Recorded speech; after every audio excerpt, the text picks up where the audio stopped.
welcome to What Talent Podcast. Today we have a special guest here today. We have five-time world champion, King of Zamunda, Yes, seven-time Grammy winner, four-time World Cup, two-time Gold Glove champion, that's fair. Got no hand. the greatest songwriter ever, best twerker known to man. He got 7 kids. Arrested 9 times. Charged but never convicted felon. Come on, man. Welcome to That's God. the show, Nelson Mandela. Nelson, my bad. Come on now, get it right. What's How up, you doing? I'm good, Jayla. What's up, man? So today we just gonna, vibe out. Tell us about, you doing your own thing as far as your sports program. Tell them about it, you know. So, the sports program I've been doing for 14, this my 15th year. Going on 15 years. We focus on, we mainly football, but we do flag, 7-on-7 cheerleading, we do track, wrestling, basketball. So we have about 300 plus in the organization, 53 coaches. It's a blessing in disguise. So y'all getting ready to do 7-on-7 now, right? Yeah. Who got you into doing sports, anything? So I played sports my whole life. Grew up in the hood, from just playing. And then what really, I remember watching Michael Vick, I ain't gonna lie. Watching Michael Vick, Kobe Bryant. And man, I used to be turned up in the house. Jumping around and everything. As I got older, my kids, somebody came and recruited my kids in a store in Kroger. And they got out there, they asked me did I want to coach. I was acting like, nah, I don't want to coach. Just playing it out, trying to be cool. But I really did want to coach. And out the blue, they kept asking me, kept pressing me, hey, do you want to coach? You want to coach? And finally, one of the coaches ended up quitting and asked me to step in, and I took over. From then on, it's just been, blessing. You was one of them coaches that be on the sideline with the little hat that you got going on. What, nigga? Hit that little boy. No. See, I'm different now. I used to coach.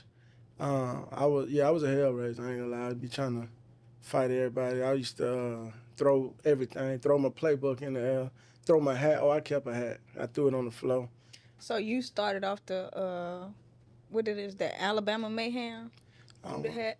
I probably did, for real, while you playing. I think I did. I forgot to add it on. Was bad. The first of that. Oh, yeah, I'm the first of that. Come on now, But, so I got the program. We the Eastside Ravens. Y'all can check us out. We on the east side Atlanta. East side. Covington. Conyers, Covington, Lithonia area, yeah. That's deep. That's kind of... It's not deep. Y'all tripping. So I thought it was when I first moved out there. Mind you, I'm from Atlanta. But we only 20 minutes from the city, literally. You hop on the highway, it take 20 minutes to get to the city. It's not that deep. Ain't my fault you on the south side, But yeah, we good. Okay. Okay, so when you started, did they try to show you the ropes or anything? Or you were just like, I'm going to learn on my own and you figure it out? Nah, I never... It's crazy. I'm like a big observer, so I just sit back. I watch everything. So nobody really showed me nothing. I just watched. And I saw what I had to do, figured it out step by step. Like I said, when it's something that I want to do, I'm gonna do it. Mm-hmm. So ain't nothing gonna stop me. So that's it. Over time, of course, I learned more. But yeah, it been a blessing. It's been hard too, but yeah. So how has, you been a 7-time Grammy Award winner? Yeah. How did that interfere with you, being involved with your children? Because you got 7 of them. Yeah, see, that's just easy, you know what I'm saying? I do that in my sleep, you know what I mean? Too easy. Yeah, too easy, man. Y'all holler at me, man, for real. But no, even with that, like, when I was doing like music, I still do it right for people for real. But even like with doing that with your kids, being away from them so long or so many times of being locked up, and then it's like you want to give back, want to make sure you and your kids' life. Shit, I ain't have one when I was growing up. You know what I'm saying? And that ain't no fault to nobody. I don't really feel no type of way about it, but we cool now. But as far as like my kids, like I've been with them in every sport, every step of the way. They done played for me. I also coach them in high school now. So yeah, it's been a blessing. I'm So like, why you won't let them go with nobody else? Would you let them go with anybody else? yeah, I prefer it, but see, you got to understand, like, you know your kids, and you also know people. Like, people are a disappointment. You know what I'm saying? So, like, when I say that, um, people and expectations. A lot of people, like, they ain't real. Mm-hmm. Like, what I'm saying, so my kids act a little like me. Like, I'm goofy when I want to be, but I'm real laid back. I'm real chill. So, my kids is real chill. And I remember my oldest used to talk a lot. He used to be like, "Stop talking so much." I used to tell him when he was younger, "Boy, stop talking so much. They gonna figure you out. You talk too much." But that boy don't talk at all now. So I messed up. But see, when it's coaching, like coaches expect you to, I don't know if you could, but like they expect you to kiss their ass. Mm-hmm. They want you to be all up on them, and they not like that. But what the coaches don't see is like they go show up, they go do their job. They never a problem in the locker room. You know what I'm saying? They just chill, quiet. And I guess these coaches nowadays expect every player to be rah rah. Yeah. But you watch them, they go out there and do their job. They go lay, you know what I'm saying? So the expectations of certain coaches is just different from mine.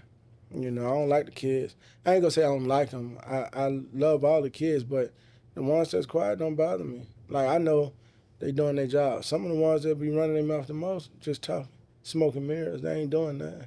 So yeah, no, that's how I like it. Do you feel like he was a positive in like a positive impact on the rest of these kids besides your children? Oh yeah, see that, and that's the thing. Yes, so I got so many kids that tell people I'm their dad, and that's why you think I got 17 anyway. But yeah, like so them kids like they love me to death. I ain't gonna lie to you, and that's the biggest thing because when the coaches, the parents get on your nerve, them kids go let you know like, nah, where you at? Like where you go? I ain't gonna lie, I tried to quit. I tried to stop. I tried to stop a bunch of times. It's like, at the end of the day, I think that was my calling because in my 15 years of coaching, never had a kid buck up at me, try to fight me, cuss me out. Like it don't happen. I think that's just my being able to relate to a kid. But and if you know me, like every weekend I had 15 plus kids at my house every weekend, car full, driving them everywhere. To this day, fostered some kids. You know what I'm saying? So yeah, them kids love me to death. I ain't gonna lie. So we got kind of like a similar, as far as sports program. Right. And I coach boys. That's I think the only difference between me and you is you a male and you already got kids. Right. I feel like they will be at my house all the time too. And I'm like, I need a break. Literally, I got a player. He calls me like literally every day. I bet. I bet. He's a teenage father. Mm. He's going through his woes or whatnot. All right. And I was like, I can't help you. I made sure not have no children at no teenage age. So, how does that help you become a better person? Because you as a young teenage father as well. Yeah.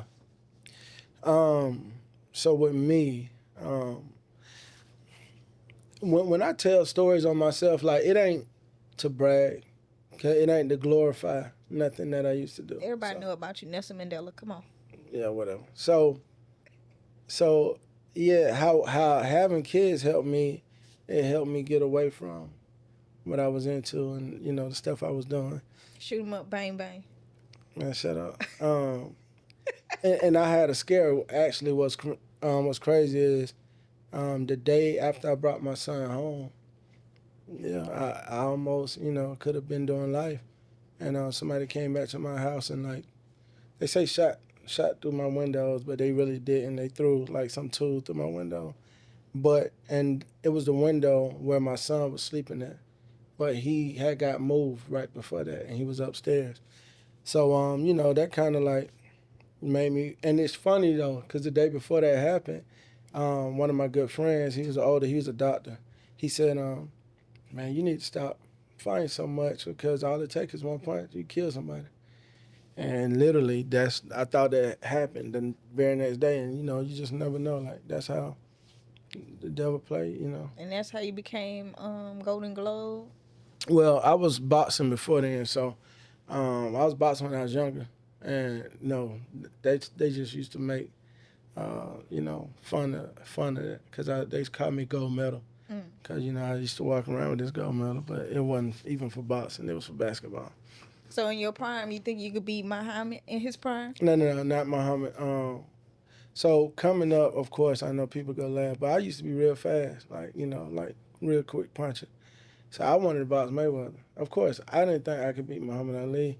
He's way bigger, you know, way taller, and too much experience my way. Going your weight class. Yeah. Well, yeah. Coming up, yeah. Okay. But you know, I think I could have kept up with anybody, Mm. honestly, you know. But You that guy. I just ain't had nobody push me. Mm. I was in the street, so yeah. You play too much. But yeah, for sure. Yeah. So you had your first son, but you still was doing what you want to do in the streets, right? Yeah. So at what point in your life you said, "Let me change it around"? That was a pivotal moment for sure. I ain't gonna lie, cause yeah, them boys were deep. They tried to get me. And then it was really me just getting locked up. I kept getting locked up. Then I had two more kids. So I think what really changed it was when I got sent down the road. I was facing some times, and even with like being locked up, the thing is like you might not have always did what they said you did, the truth, but they don't care. Once you get on probation, it's easy. So you just go keep getting locked up. It's easy to just keep getting locked up after that, like once you're on probation. So sometimes like it wasn't even my fault. Like my probation officer might not have did his job, but I still got, you know, penalized for that. So when I had to do time and when you realize you locked up for a long time, to be honest, like I said, I was hot headed. I was in the streets. I was doing a lot of stuff. So you inside, you know, you got your girl, you got your kids, whatever, and you realize when you behind them walls, if your girl like that doing whatever, you can't do nothing about it. Yeah. You can't do nothing about it. You can't, you know what I'm saying, what you gonna worry about. And then if your kids are they getting beat on or, you know, mistreated or something happen, you can't do nothing about it. You ain't there for them. So, you know, like I prayed a lot. And I started trying to be positive while I was locked up. I ended up getting into a fight right before I got out. They put me in a hole. And I was doing good up until that point. But I just can't stand cowards. Like watching people do people any type of way and then try to, you know, be sneaky about it. It's a lot of those in jail. So, yeah. I only imagine. No, it's bad, bro. You know, it's a lot of people with egos, fake, you know, whatever, acting like they better than what they is. So yeah, that really changed me because I said, man, boy, and I was insecure too. Oh yeah, I was insecure. I was insecure when I was younger. It was bad, but that changed me though. I ain't gonna lie. That time changed me. Got me right. I was hoping it changed you for the better. Oh yeah. Do you feel like because what you have been through, that kind of help you relate to some of the boys that you're around? It's kind of easier for you to resonate with them, and they can resonate with you. Right. So yeah, like that's why I tell even my kids. Like I talk to my kids every day. I tell them like, man, I'm one of the coolest niggas you can talk to. Like for real, like, cause I'm gonna be real with you. I done been through it. I done seen it. You know, what these people act like I done did or done seen it. You know what I'm saying? So, and you know how I handle stuff is just different. You know, I try not to be real emotional about nothing. I know nowadays they tell me, you know, be emotional. It's just not who I am. But I can relate to them, you know. And sometimes you can't, but you can be an example. Mm-hmm. Like you might not be able to relate to everybody in every situation, but you can be an example. Like how they see you, how you handle situations is like they be like, yeah. Yeah, I think that's what it is with the kids. Like they know, kids know first off. They know if you real, they know if you fake. So like, and they know if you full of. A lot of kids like or grown men try to, I guess like bully the kids into respecting them. That's not gonna happen, especially now. You know, you just gotta be you, just chill, whatever. And the kids see who you is. So that's why they rock with me. Like, you know, how they rock with me. That's why they rock with you. Yeah, I try to stay in shape because they be thinking they can whoop me, bro. Like, nah. Now this situation you got going on. Oh, no. No. What you gonna do? No, I'm straight. So I know you started off with coaching at a different school. Right. And we have a similar situation with that too, cause I start coaching at my high school, and then the head coach got an issue with me or whatever, and she got me fired. They be hating, bro. So when stuff like that happens, and you be doing stuff for like the kids, what makes you like I'm gonna keep going, like, cause I'm not gonna lie, I told y'all last year I wasn't gonna. You've been saying it for a minute. Because this kind of the stuff that I'm doing now, this is kind of field I want to do. But at the end of the day, I still got kids that be hitting me up like, "You coaching this summer? You coaching this summer?" And I be like, "Man, I don't want to leave them hanging at the same time." But I be like, "I'm trying to do this." Well, that's exactly what it is. Like, honestly, it's funny because I remember even a while back before you even started, just to see where you came. I ain't gonna lie, I'm proud of you first off. You still lame. Thank you. But I'm proud of you. Yeah, but seriously, like the stuff that you go through, it's funny because we went through the same thing, almost at the same time, really. You know, I went through it a couple months before you, and but that's what it is. That's what will keep you going. It's not the parents, it's not the coach, it's the kids. It's the kids. You see the love they got for you, how they ride for you, and you know what I'm saying. It's like, man, it was bad. It was times where I wanted to quit. Simply because I was coaching 3, 4 teams at one time. I'm talking about running from place to place and with no help. You know, and them kids like, nah. And then it's like, if you do have other coaches, the kids still like, no, I want you to coach my team. Yeah. It's like, man, I can't. Like, you don't want to let them down, but it's a lot on you. You know what I'm saying? So yeah, after a while, you know, it takes its toll, but that's what keep me going. You know, just the effect. So like, when the whole situation happened with the coach from the high school and the girls went marching up there and they sent me a video, I don't know, but something in my mind was like, they must really fuck with me, because ain't no way you finna march up to the AD and tell her about what this lady did. Right. All I said was they fired me, and it was like, who? Right. Say less. Yeah, I seen that. That says a lot to me. Right. They tell you about yourself though. Like, you know, we doubt. Well, I'll tell you about me. Like, I doubt myself.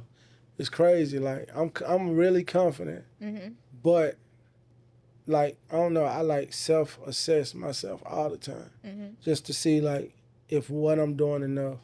It's weird. I know people tell me like sometimes you really do need them words of affirmation. Like, seriously, just I didn't realize it because, you know, as a man, you go through stuff, and like with my kids, you know, you always want to make sure everybody doing, you know, better than what you are, or whatever, better than what you are.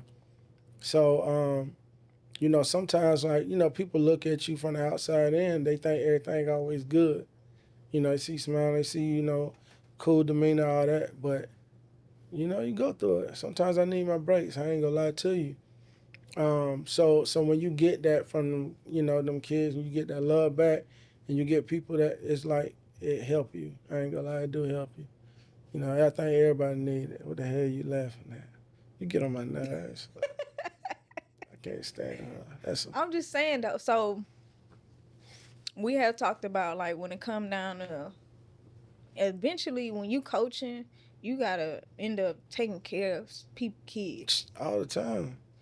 And what I be thinking is so inconsiderate to me is like I'll take a kid home and it'd be like 3 cars in there, and I'd be like, just because I do this don't mean I don't have nothing else to do. Or They don't care. like if I collect a payment, it's late. Okay. One time, okay, cool. Every time, come on, like what you think? How else is supposed to get paid for if you don't, Right. So that's a fact. But it happens to every black coach that care. I swear to God, like I don't know if white coaches go through this. I'm just being real. You know, the reason why I say that though is because like the system that's in place. You know, you are your own system. Mm-hmm. I'm my own system. And then, you know, when you want to do that, you got to implement a system in place seriously to get that payment on time, or it's like you gonna hurt the kid. Mm-hmm. So it's like if I don't get this on time, your kid ain't gonna play. But you know that them kids want to play, Right. and it's like you can't blame them. But then it's like, what else do you do in that situation? And that's what I've been dealing with, you know, for 15 years. It's like you get them kids like, Coach, I want to play, or Coach, can you pick me up? My mama ain't gonna do it, but they got cars and they smoking and drinking outside every day. Mm-hmm. They having a party, going to the club every day, but they ain't got the money to pay your dues. You know, it's always an excuse. Oh, I got you, and it's like you cool with them, but they take that for weakness. And to be honest, or they just use it, and they use them kids, you know, against you, and that's just the truth. You know, so anybody watching this, I don't care. I get it. You know, we can be cool, but you know, it's not fair. It really ain't. It's not. It ain't fair on you because you know, you have your own household. Even me, I have my own household. And, you know, my wife cool, but she be like, you're not paying all that this year. You're not paying. And every year I be like, all right, I ain't gonna, and I end up doing it. You know, so it take a, and the thing is, like I said, I got 7 kids of my own, you know, with my own bills. So it's like you taking away from your household. Mm-hmm. They don't care. They don't see that. They don't. They don't see that. And, you know, then them kids still messaging you after they don't know that you done pay for everything for them. Coach, can you give me some money? Or you still got to feed them. When they with you, they're a child, you still feed them. Mm-hmm. Like, you got to make sure that they still got what they need. You know, they ain't going to look different from nobody else. So, yeah, that's the thing. But you know what? You get it back, though. Everybody be saying that. I be like, man, listen. Because at the same time you doing all this, I don't have no kids. Right. So everything I do is because of the kindness of my heart. Oh, yeah. And it'd be like, they be thinking this is what my whole life involved. It's not. I be on a road trip. I be gone. I know you do. You do. My summers I sacrifice my summers to help these boys because I feel like, you know, as I said on my last podcast, to keep them out of the streets. Right. And why not do it in a game that I love, that I once played, and have them play at different states or whatever. Trash. So that's how I travel now. Yeah, you would. So we finna travel different places. Okay, bet. Let's go. That's how at this point. But with all that going on, you trash. I said something in the bio where you said you was the best twerker. Where you got your twerking skills from? Shit, so you know, I've been twerking since I was knee high to a grasshopper. Yeah, about 5. That's crazy. Yeah. You know, I just drop down and get my ego on and shit.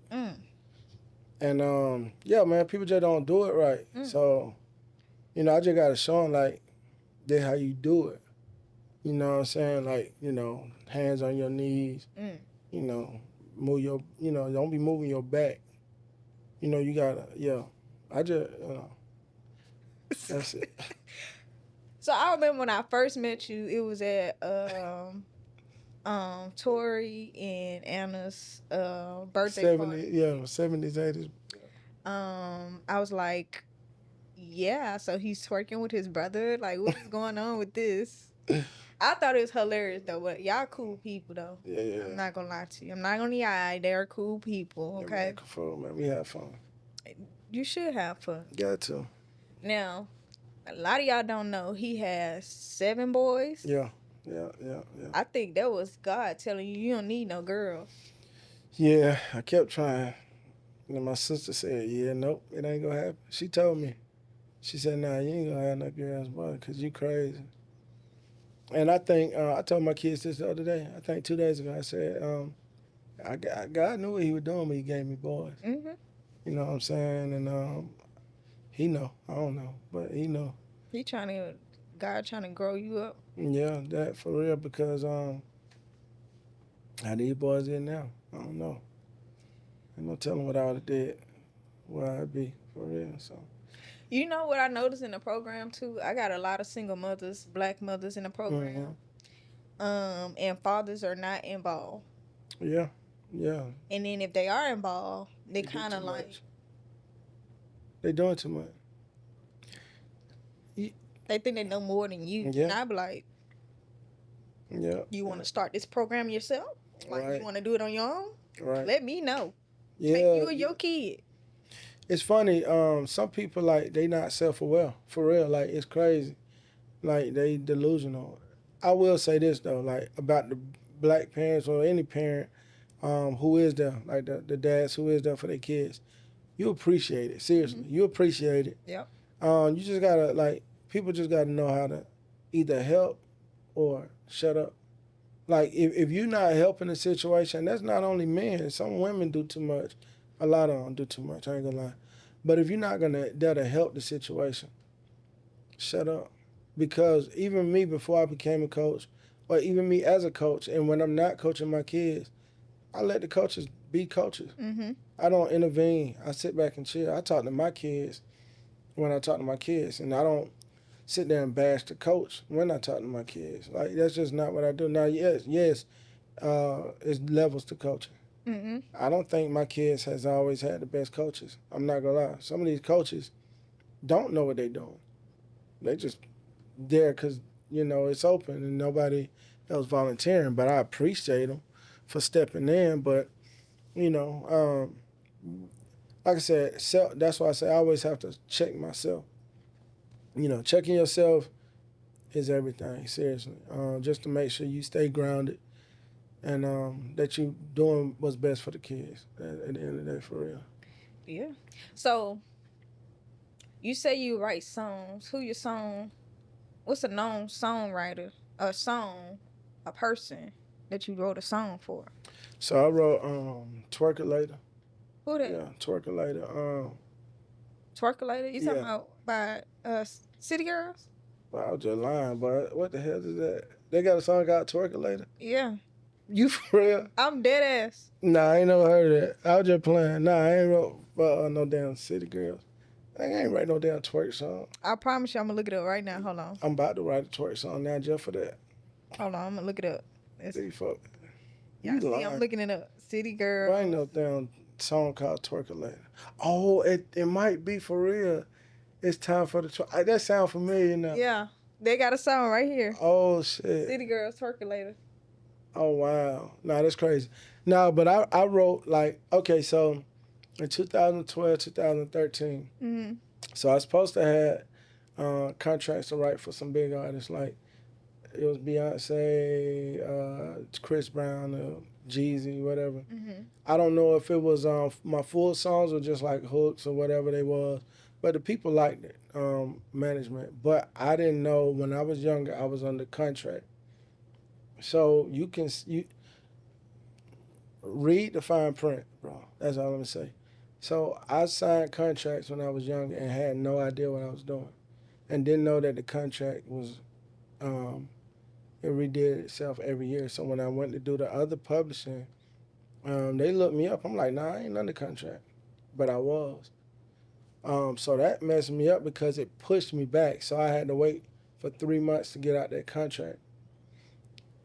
By the time I did the 3-month thing, I don't know if it was God. Maybe it wasn't meant to be. But the president who was going to sign me was no longer the president. They had new management, new everything. Mm-hmm. So that kind of made me mad. I was pissed off. I had did a little East Coast tour in 2013 with Sony, IMG, and all that stuff. And that was a cool experience. And then when I got back, I kind of slowed down. That's when I really I was still coaching, but I was still getting locked up too. Like, Mm-hmm. so a lot of that slowed me down getting locked up. So now I write more for like upcoming artists. People who hit me up, stuff like that. They'll send me beats, and I write, write songs. Then, man. So So what you looking for in your contract for it to say? as far as what? Like if you a songwriter, what exactly need to say for you to be like, yeah, I like this deal. Hell, I don't know. Give me my money. I don't This look. man, I don't give a damn. I just want. Look, I don't even do nothing for like.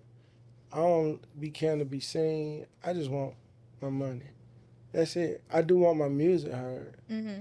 That's the thing though. Also, like when you writing songs for people and they don't deliver it the right way, it's like, you know what I'm saying? And also, like, if you write a song, it be so good, you be wishing, like, damn, I should have kept that one for myself. I ain't gonna lie, you feel like that. I'm sure every songwriter feel like that.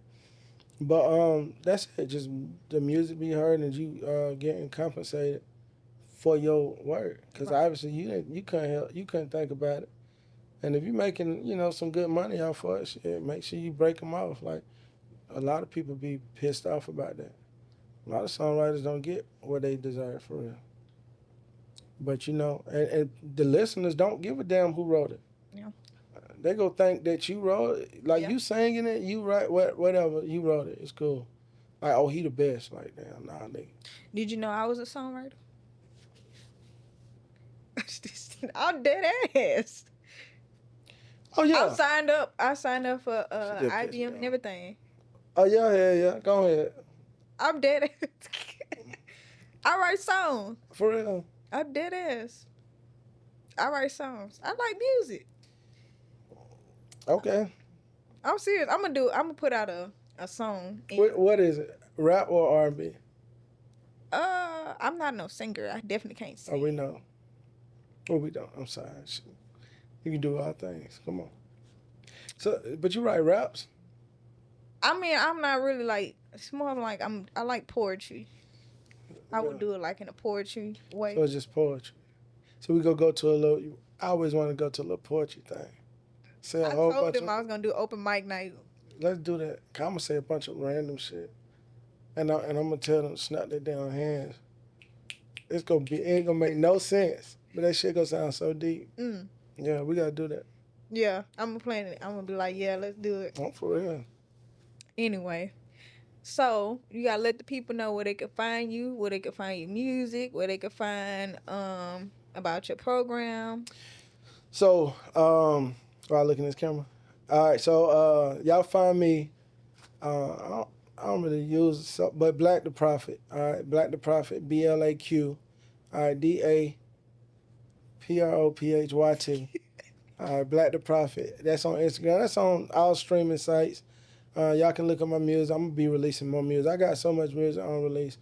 But if you type that name up, you'll see all my music on different platforms. And then my organization is called the Eastside Ravens. All right, Eastside Ravens youth program.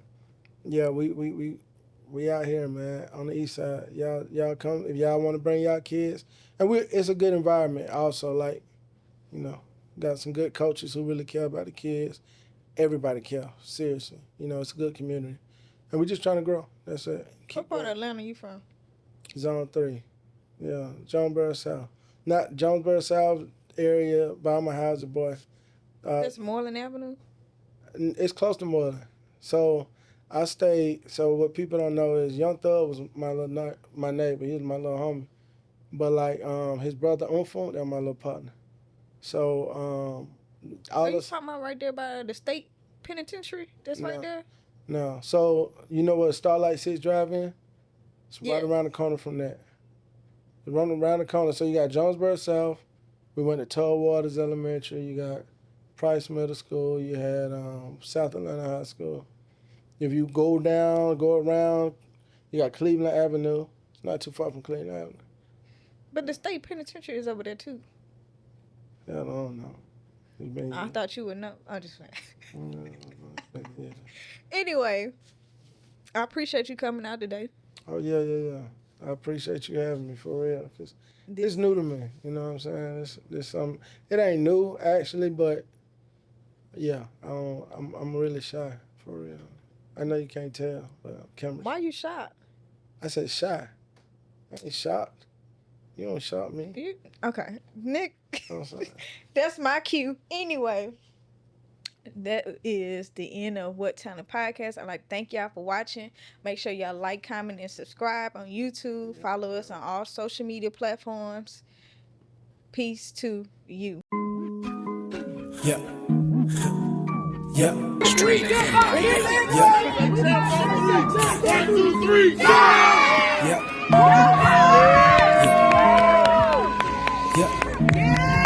I said, oh, the money's calling. Oh, these hoes falling. Oh, my team is balling. All these hoes falling. Oh, yeah. Me gon' be calling me, run, they go get the bag. Yeah. Stacking that chisel like freak I said, oh, the money's calling. Oh, these hoes falling. Oh, my team is balling.